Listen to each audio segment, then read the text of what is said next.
नमस्कार, आप सभी का बहुत बहुत स्वागत। हमने अब तक कारकों का अध्ययन किया, कारकों के बाद वाच्य परिवर्तन का अध्ययन किया और आज एक नया टॉपिक है प्रश्न निर्माण। प्रश्न निर्माण रीट में पूछा जाता है और इसका एक प्रश्न अवश्य ही पूछा जाता है। तो प्रश्न निर्माण बहुत ही महत्वपूर्ण टॉपिक है और आज हम प्रश्न निर्माण को शुरू करेंगे। तो देखिए, आज का टॉपिक प्रश्न निर्माण। प्रश्न निर्माण टॉपिक है प्रश्न निर्माण। प्रश्न का निर्माण करना। अब प्रश्न कैसे पूछे जाते हैं इसके बारे में बात करेंगे। तो एक शब्द रूप होता है किम। किम शब्द रूप, किम का अर्थ होता है क्या, और किम शब्द रूप पुल्लिंग, स्त्रीलिंग और नपुंसकलिंग तीनों लिंगों में चलता है। और प्रश्न हमें बनाना है तो प्रश्न बनेगा किम शब्द से। किम से प्रश्न बनता है। किम जो शब्द रूप है इसका प्रयोग किया जाता है प्रश्न निर्माण में। तो देखिए, अब शब्द रूप देखिए, किम शब्द रूप। किम, किम का अर्थ होता है क्या। क्या अर्थ हुआ इसका? क्या। किम शब्द रूप है यह शब्द रूप, इसका अर्थ होता है क्या। अब इसका पुल्लिंग देखते हैं, पुल्लिंग में कैसे चलेंगे इसके रूप वो देखते हैं पहले। तो ये पुल्लिंग रूप। अब देखिए, इसके पुल्लिंग रूप देखेंगे। एक वचन, द्विवचन, द्विवचन और बहुवचन।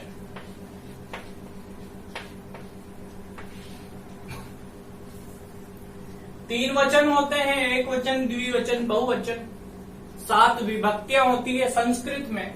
तो विभक्ति देखिए, प्रथमा। अब देखिए रूप। रूप बनेंगे कह,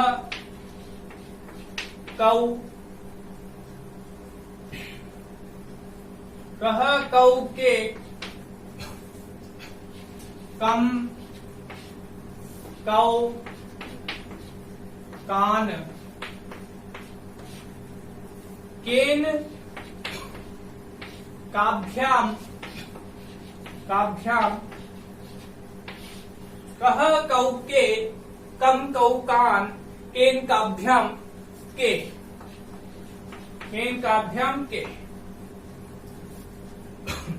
अब कह कौ के, कम कौ कान, केन काभ्याम के और कस्मै, कस्मै काभ्याम,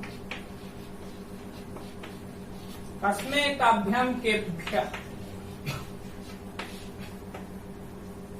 कस्मात् काभ्याम, कस्मात् काभ्याम केभ्यः। और अगला, कस्मात् काभ्याम केभ्यः कस्य, कस्य कयोः, केषाम, केषाम। और अगला है कस्मिन, कस्मिन कयोः, केषु, केषु। अब देखिए, यह रूप हुए पुल्लिंग के किम शब्द के। प्रथमा, द्वितीया, तृतीया, चतुर्थी और पंचमी, षष्ठी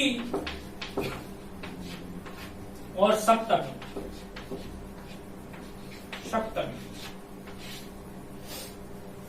ये रूप बने, ये विभक्तियां हुई।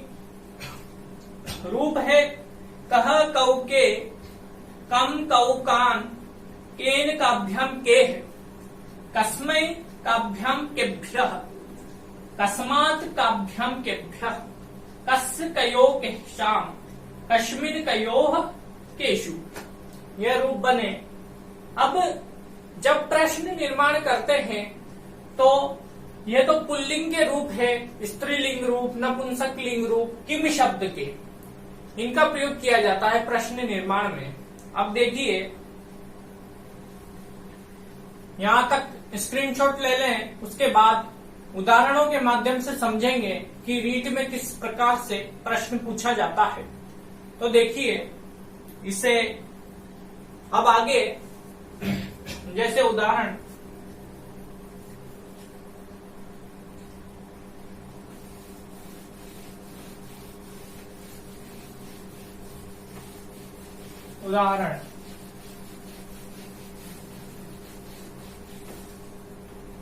देखिए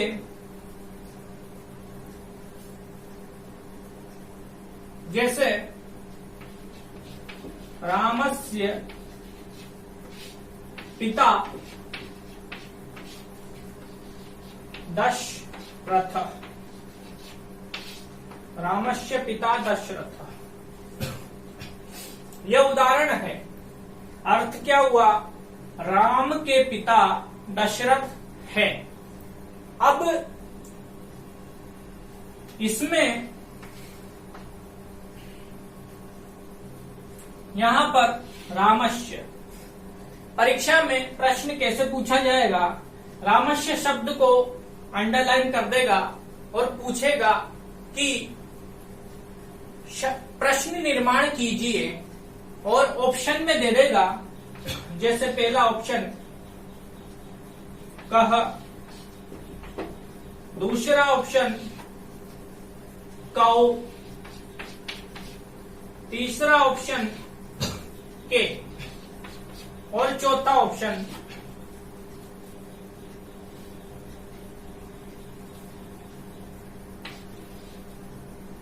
कश्य। अब देखिए,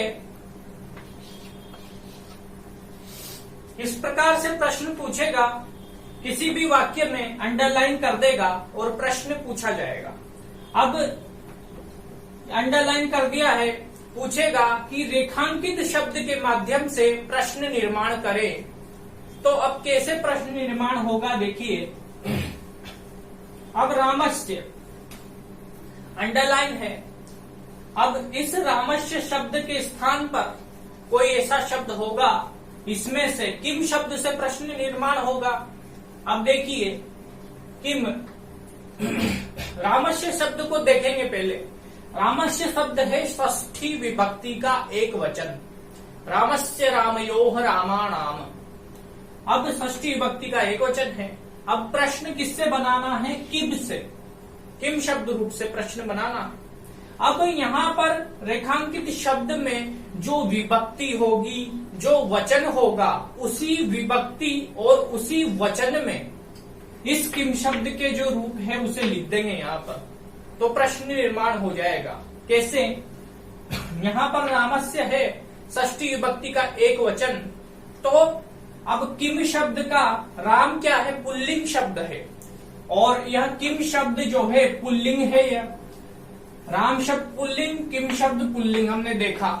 अब दूसरी बात, रामस्य कौन सी विभक्ति है? षष्ठी विभक्ति है। षष्ठी विभक्ति का कौन सा वचन है? एक वचन है रामस्य। तो अब इस शब्द रूप में से षष्ठी विभक्ति का एक वचन ढूंढेंगे। ये हमने मिटा दिया है। तो षष्ठी विभक्ति का एक वचन क्या होगा? इसमें कस्मे काभ्याम केभ्य, कस्मात् काभ्याम केभ्य और कस्य कयोः केसाम, तो यह कस्य हो जाएगा, कस्य। किम शब्द का षष्ठी विभक्ति का एक वचन क्या है? कस्य। तो अब इनमें से हमें ऑप्शन में से देखना है। कह नहीं होगा, कौ नहीं होगा, के भी नहीं होगा, क्या होगा? कस्य होगा। कस्य। क्यों हुआ? क्योंकि राम शब्द पुल्लिंग है, तो किसमें बदलेंगे? कौन सा? किम शब्द का पुल्लिंग का ही प्रयोग करना है, और राम शब्द में षष्ठी विभक्ति है, एक वचन है, तो इस किम शब्द की षष्ठी विभक्ति एक वचन का प्रयोग करेंगे। जैसा यहाँ पर रेखांकित शब्द में वचन होगा उसी वचन में प्रयोग कर देंगे, और जैसा शब्द होगा पुल्लिंग तो पुल्लिंग में ही प्रयोग करेंगे। तो रामस्य षष्ठी विभक्ति का एक वचन है, तो किम शब्द का षष्ठी विभक्ति का एक वचन कस्य। बिल्कुल वही विभक्ति और वही वचन उसी में प्रयोग करेंगे किम शब्द का। राम पुल्लिंग है इसलिए यहाँ पर ये भी पुल्लिंग है, तो इसी का प्रयोग करेंगे, तो इसका ये षष्ठी विभक्ति एक वचन के स्थान पर कस्य हो जाएगा, षष्ठी विभक्ति एक वचन आ जाएगा। तो रामस्य पिता दशरथः, तो प्रश्न क्या बन जाएगा? कस्य पिता दशरथः। प्रश्न क्या बना? कस्य पिता दशरथ, यह बना प्रश्न। और प्रश्न बनाए तो प्रश्न के अंत में प्रश्न चिन्ह आता ही है, तो ये प्रश्न चिन्ह हो गया। कश्य, उत्तर क्या हो गया? चौथा कश्य, ये उत्तर हो गया कश्य। कश्य पिता दशरथ, रामस्य के स्थान पर क्या आ गया? कश्य आ गया। इस प्रकार से प्रश्न बनाने हैं, ठीक है। तो कश्य पिता दशरथ, कश्य का अर्थ क्या हुआ? किसके पिता? किसके पिता दशरथ हैं? रामस्य पिता दशरथ, राम के पिता दशरथ हैं। हमें उत्तर दिया गया है राम के पिता दशरथ हैं, हमें प्रश्न बनाना है कस्य पिता दशरथ, किसके पिता दशरथ है। वाक्य में जिस को रेखांकित करेगा उसी से हमें प्रश्न बनाना है, और बाकी जो वाक्य बचेगा उसे जैसा का जैसा ही उतार देना है, कोई परिवर्तन नहीं करना है। यहाँ पिता दशरथ था, यहाँ भी पिता दशरथ, सेम टू सेम लिख दिया है हमने, कोई परिवर्तन नहीं करना है। परिवर्तन किस में होगा? रेखांकित शब्द में होगा केवल परिवर्तन। तो यहाँ पर बन गया कस्य पिता दशरथ, किसके पिता दशरथ है, यह वाक्य बना। ठीक है, यहाँ तक बात समझ में आई। इसे समझाने का कारण यह है क्योंकि ऐसे ही उदाहरण आते जाएंगे। एक बार अच्छे से समझ लिया उसके बाद कोई दिक्कत नहीं आने वाली। अब अगला उदाहरण देखिए।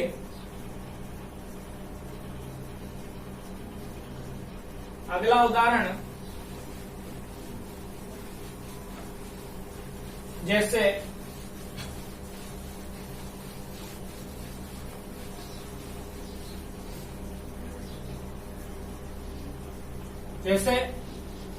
छात्र कलमेन पत्रम लिखति, यह उदाहरण हुआ। अब देखिए यह वाक्य है। अब इस वाक्य में क्या होगा? छात्र कलम से पत्र लिखता है। अब रेखांकित शब्द दे दिया कलमेन। अब ऑप्शन दे देगा जैसे कह, दूसरा कह कौ के,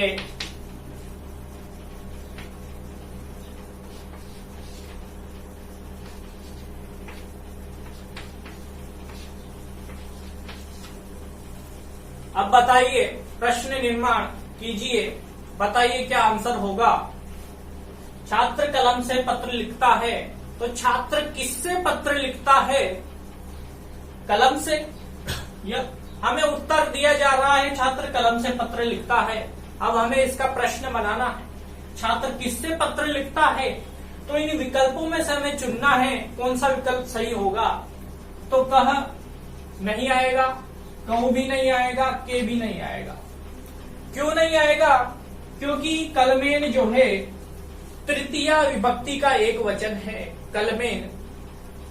तो यहां पर हमें केन जो शब्द दिखाई दे रहा है, केन, तो अभी हमने आपको किम शब्द के रूप लिखा है, किम शब्द के रूप लिखा है, तो उसमें तृतीय विभक्ति एक वचन क्या है, केन है।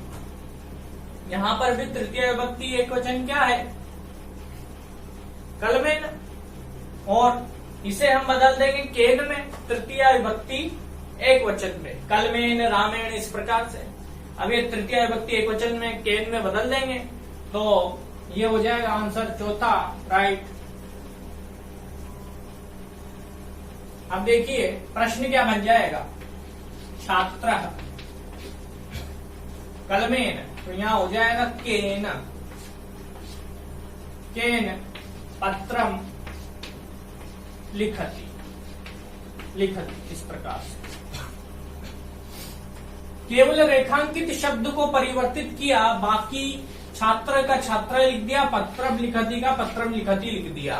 बाकी वाक्य जैसा का जैसा उतार देना है और रेखांकित शब्द को ही परिवर्तित करना है। तो कलमेन की जगह हो गया केन। कलमेन तृतीय विभक्ति एक वचन है, इसीलिए केन तृतीय विभक्ति एक वचन का प्रयोग हुआ किम शब्द का। छात्र केन पत्रम लिखति, छात्र किससे पत्र लिखता है, ये प्रश्न बना, और प्रश्न बना तो प्रश्न के पीछे प्रश्नवाचक चिन्ह लगाना अनिवार्य है, तो यह प्रश्नवाचक चिन्ह लगा। इस प्रकार से वाक्य बनेंगे और बहुत ही आसान है वाक्य बनाना। तो अब अगला उदाहरण,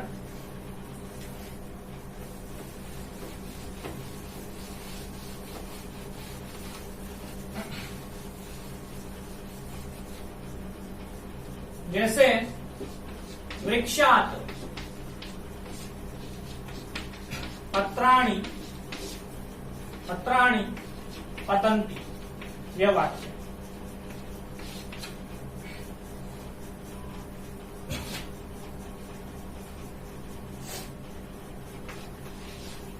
अब देखिए यह उदाहरण है, वृक्षात पत्राणि पतन्ति, वृक्ष से पत्ते गिरते हैं। अब रेखांकित शब्द क्या है, वृक्षात। अब इससे हमें प्रश्न बनाना है, तो ऑप्शन देखिए,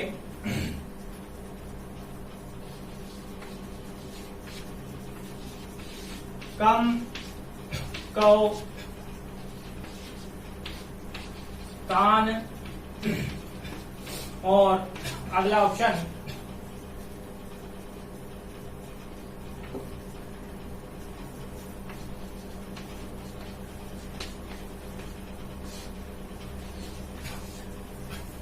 अब देखिए वृक्षात पत्राणि पतन्ति। अब वृक्षात के स्थान पर इन ऑप्शन में से हमें चुनना है, तो चुनिए कौन सा शब्द प्रयुक्त होगा यहाँ पर वृक्षात के स्थान पर। तो देखिए वृक्षात क्या है, पंचमी विभक्ति का एक वचन है वृक्षात, और किम शब्द का रूप चलता है पंचमी में, कस्मात, कस्मात, कह कौ के, कम कौ कान, केन काभ्यम के, केन काभ्यम के, केन काभ्यम के, और कस्मै काभ्यम केभ्य, और कस्मात, कस्मात काभ्यम केभ्य। तो यहाँ पर वृक्षात है, पंचमी एक वचन है, तो कस्मात पंचमी एक वचन, जैसे रामात होता है पंचमी विभक्ति एक वचन, तो यहाँ पर वृक्षात पंचमी एक वचन है, तो उसके स्थान पर कस्मात पंचमी एक वचन का प्रयोग कर देंगे, तो उत्तर हो जाएगा कस्मात, ये आंसर हो जाएगा। और प्रश्न क्या बनेगा, वृक्षात की जगह क्या लिख दिया हमने, कस्मात, तो ये बन जाएगा कस्मात पत्राणि पतन्ति। अंत में प्रश्न चिन्ह लगाना है, कस्मात पत्राणि पतन्ति, पत्राणि पतन्ति वाक्य को जैसा का जैसा लिख दिया, रेखांकित शब्द में परिवर्तन किया, वृक्षात की जगह हो गया कस्मात, वृक्ष से पत्ते गिरते हैं। अब प्रश्न बना कस्मात पत्राणि पतन्ति, किससे पत्ते गिरते हैं, किससे पत्ते गिरते हैं, कस्मात पत्राणि पतन्ति, यह प्रश्न बना। इस प्रकार से प्रश्न बनेगा। कस्मात किम शब्द का रूप, किम शब्द का प्रयोग किया जाता है प्रश्न बनाने के लिए। किम शब्द के पुल्लिंग, स्त्रीलिंग, नपुंसक लिंग तीनों ही रूपों का प्रयोग किया जाता है। ये तो पुल्लिंग के उदाहरण देखे हमने, आगे स्त्रीलिंग रूप के, नपुंसक लिंग के सभी के उदाहरण देखेंगे। तो प्रश्न निर्माण करने के लिए किम शब्द के पुल्लिंग, स्त्रीलिंग और नपुंसक लिंग के रूप हमें सारे याद होने चाहिए। यदि हमें यह याद है तो कोई सा भी प्रश्न आ जाए हम उसका प्रश्न निर्माण कर सकते हैं, प्रश्न बना सकते हैं। तो किम के रूप को अवश्य ही याद करना है। अब आगे देखिए, अगला उदाहरण, जैसे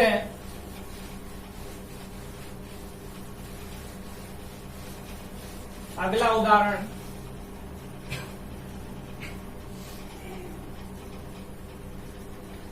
उदाहरण है कविषु, कविषु कालिदासः, कविषु कालिदासः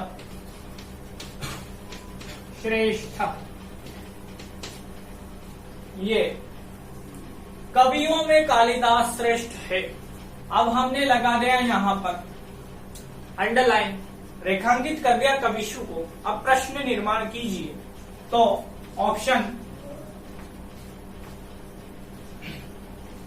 ऑप्शन है कस्मिन कयो केशु और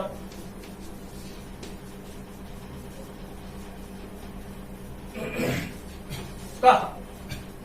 अब देखिए, कवियों में कालिदास श्रेष्ठ है, कविषु रेखांकित पद है। इसके स्थान पर हमें इन चार ऑप्शन में से चुनना है कौन सा शब्द आएगा। परीक्षा में ठीक इसी प्रकार से प्रश्न पूछा जाएगा। तो अब चुनिए इनमें से। कविषु क्या है? रामे रामयोः रामेषु। तो कविषु सप्तमी विभक्ति का बहुवचन है। अब इनमें से हमें ढूंढना है सप्तमी विभक्ति का बहुवचन।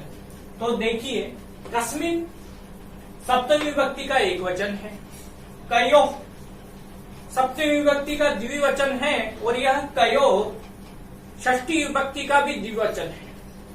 ठीक है, तो ये दोनों तो नहीं होंगे। अब कह जो शब्द है यह प्रथमा का एक वचन है। ठीक है, कह क्या है? प्रथमा का एक वचन है। अब क्या बचा? केशु। केशु में क्या है? रामे रामयोः रामेषु। केशु कस्मिन कयोः केशु। केशु जो है सप्तमी विभक्ति का बहुवचन है, और ये कविषु, कविषु क्या है? यह भी सप्तमी विभक्ति का बहुवचन है। तो इसके स्थान पर केशु, केशु आ जाएगा। क्या आ जाएगा? केशु। तो उत्तर हो गया तीसरा, केशु। यह उत्तर हुआ तो प्रश्न बन जाएगा केशु कालिदास, केशु कालिदासः श्रेष्ठः। श्रेष्ठ यह वाक्य बना, यह प्रश्न बना। अब देखिए, यह प्रश्न चिन्ह लगा दिया। केशु, केशु कालिदासः श्रेष्ठः। कवियों में कालिदास श्रेष्ठ है। तो प्रश्न बन गया किनमें कालिदास श्रेष्ठ है। प्रश्न क्या बन गया? कवियों में कालिदास श्रेष्ठ है, तो केशु कालिदासः श्रेष्ठः किनमें कालिदास श्रेष्ठ है, यह प्रश्न बना। केशु आ गया। अब अगला,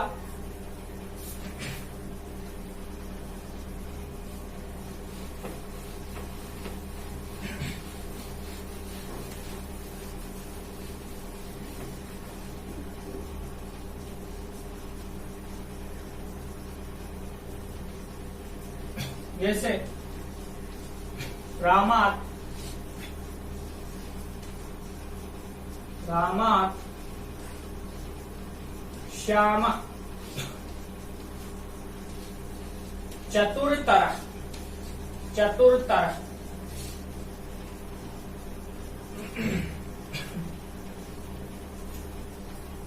यह वाक्य है, राम से श्याम चतुरतर है। अब इसके विकल्प देखिए, इसमें रामात में अंडरलाइन कर दी। अब प्रश्न निर्माण करना है, तो ऑप्शन है तस्मात् काभ्याम केभ्यः और